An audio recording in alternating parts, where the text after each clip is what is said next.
Au nom d'Allah, le très miséricordieux, le tout miséricordieux. Louange à Allah, Seigneur de l'univers, et la prière et la paix soient sur le messager de Dieu. Hadith numéro 2, les 3 niveaux de la religion. Omar ibn al-Khattab, l'émir des croyants, rapporte. Un jour, alors que nous étions assis autour de l'envoyé de Dieu, alayhi salatu wassalam, est entré un homme aux habits très blancs, aux cheveux très noirs, aucune trace de voyage n'apparaissant sur lui que personne d'entre nous ne connaissait.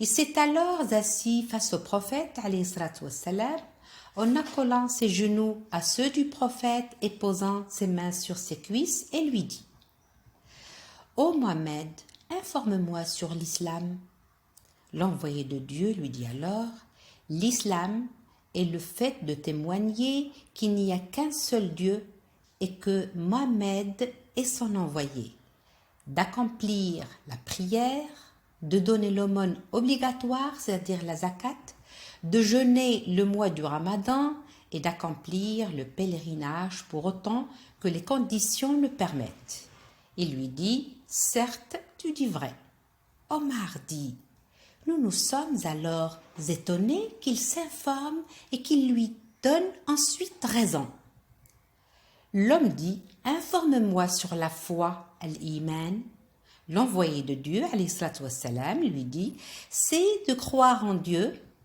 en ses anges, ses livres, ses envoyés, de croire au jour dernier et à la prédestinée dans ses aspects de bien et de mal. » Il lui dit « Certes, tu dis vrai. » Il dit ensuite « Informe-moi sur la bienfaisance, al-Ihsan. » Le prophète, alayhi salatu wassalam, dit « C'est le fait d'adorer Dieu comme si tu le voyais, car si toi tu ne le vois pas, lui il te voit. » Il dit ensuite « Informe-moi sur l'heure de jugement. » Le prophète, alayhi salatu wassalam, répond « L'interrogé n'en sait pas plus que le demandeur. » Il lui dit « Informe-moi sur ces signes annonciateurs. » Le prophète, alayhi salatu wassalam, répond « Lorsque la servante enfantera sa propre maîtresse, que tu verras les va-nu-pieds, les miséreux et les bergers se faire concurrence,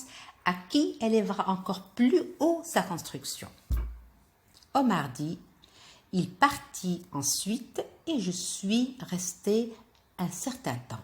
Ensuite, le prophète me dit « Ô Omar, connais-tu celui qui a posé les questions ?» Je lui dis « Dieu et son envoyé sont les plus savants. » Il me dit « C'est l'ange Gabriel, Jibril, qui est venu vous enseigner votre religion. » L'importance de ce hadith découle du fait qu'il montre les grands principes et les 3 grandes étapes de la foi du croyant. Il trace alors le cheminement vers la destination finale, c'est-à-dire de l'islam vers la foi, l'iman, vers la bienfaisance, l'ihsan. Mais que signifie l'islam?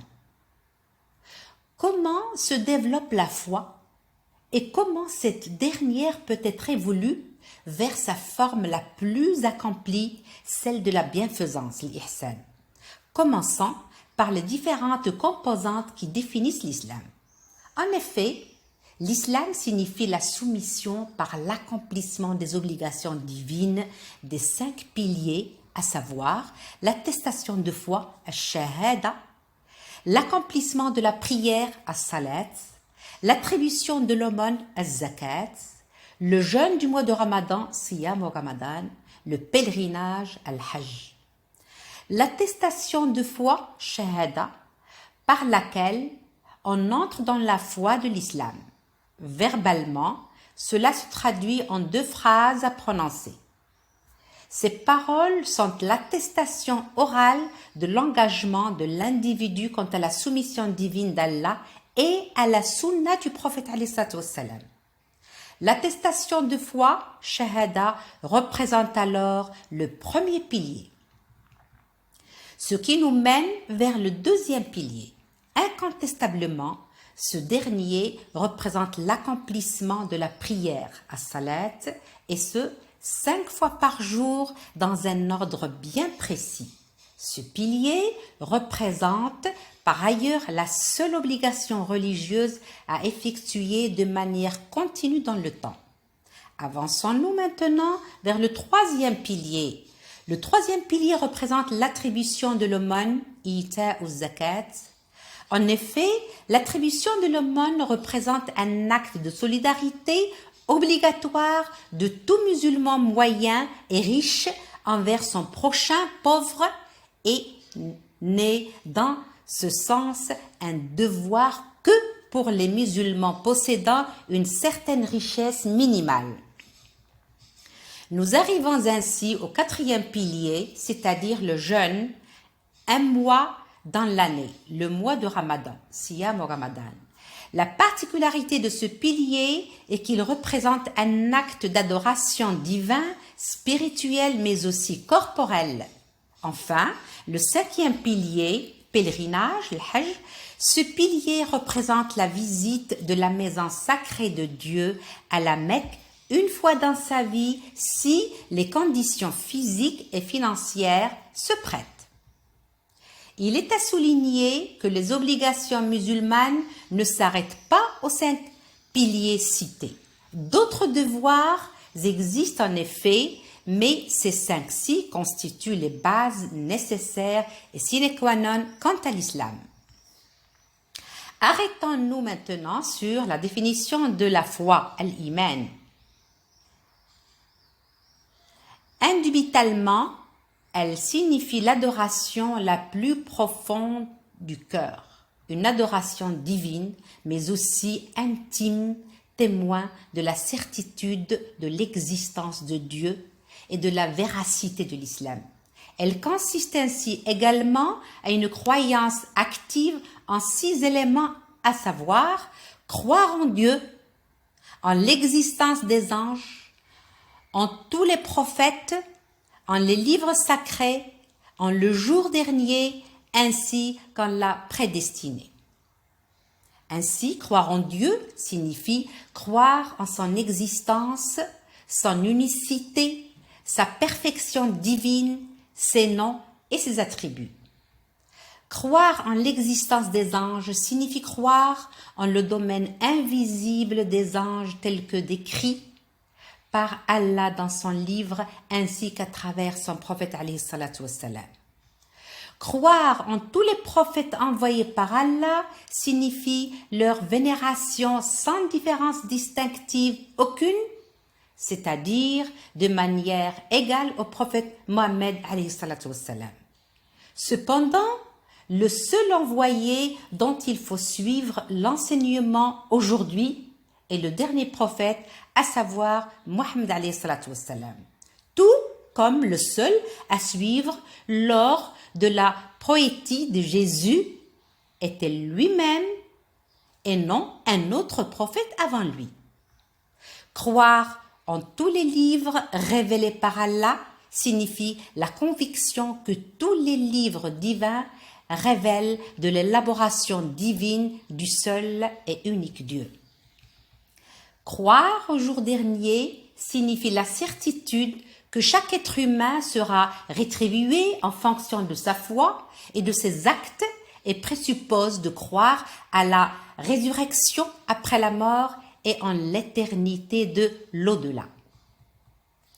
Quant à la question sur l'heure dernière, nous voyons le prophète Mohammed alayhi salatu wassalam dire modestement qu'il ne sait rien de son moment exact. En revanche, il indique certains signes annonciateurs de cette dernière, dont l'inversion des valeurs, puis la matérialité qui prend totalement le dessus jusqu'à la destruction de toute valeur positive. La seule valeur en vigueur alors restera la possession des biens en très grand nombre. Croire à la prédestinée signifie de comprendre la réalité comme étant un produit ne pouvant exister en dehors de la volonté d'Allah et par son omniscience, alimul ghaybi wa shahada, et omnipotence موجود في كل زمان ومكان. Dans notre élan d'explication de notre hadith, abordons à présent la notion de la bienfaisance, al-ihsan. Pour faire simple et concis, la bienfaisance, l'ihsan, signifie en islam le mieux faire et le bien faire. Ainsi, ce mieux faire et bien faire constitue le 3e degré et le niveau ultime de la bonne mise en pratique de la foi, l'iman, car à travers cette notion, le croyant concrétise la perfection de sa conduite à travers les comportements de générosité, serviabilité et assistance envers ses proches. Cela témoigne par ailleurs de la droiture du musulman et sa loyauté envers Allah. Le bienfaisant, muhsin, adorera alors Dieu comme s'il le voyait explicitement en obéissance à l'orientation prophétique qui dit « adore Allah comme si tu le voyais ». Incontestablement, celui qui sent la présence de Dieu ne peut aller vers son interdit prohibé de par son amour et son adoration pour lui, mais aussi par crainte de sa grandeur. Nous arrivons ainsi à la fin de notre explication de ce hadith qui représente l'une des paroles prophétiques les plus fondamentales et fondatrices de l'islam, car tout simplement, il résume à lui seul les plus grandes questions relatives à la foi musulmane, aux obligations et à l'idéal que tout musulman se doit de cibler dans sa vie de tous les jours.